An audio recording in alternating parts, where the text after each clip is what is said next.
La justice suisse poursuit le général algérien Nizar pour crime de guerre.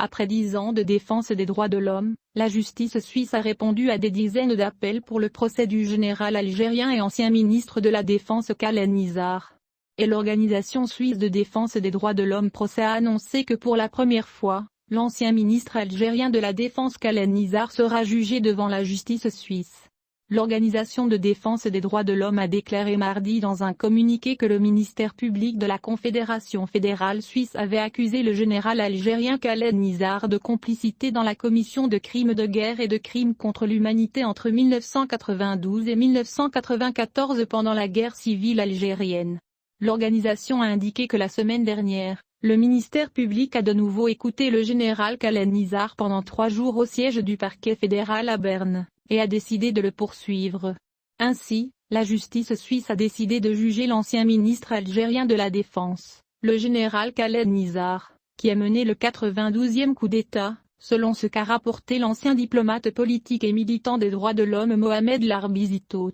Zitout a déclaré que la décision, annoncée il y a quelque temps, accuse officiellement Nizar de complicité de crimes de guerre, soulignant que ce foutu général avait été menacé par des généraux de haut rang qu'il révélerait tout s'il était reconnu coupable. Et il a ajouté sur sa page Twitter, outre l'accusation de complicité de crimes de guerre, le général qui a mené une très sale guerre contre le peuple algérien dans les années 90 sous prétexte de la guerre contre le terrorisme a été accusé d'avoir commis des crimes contre l'humanité.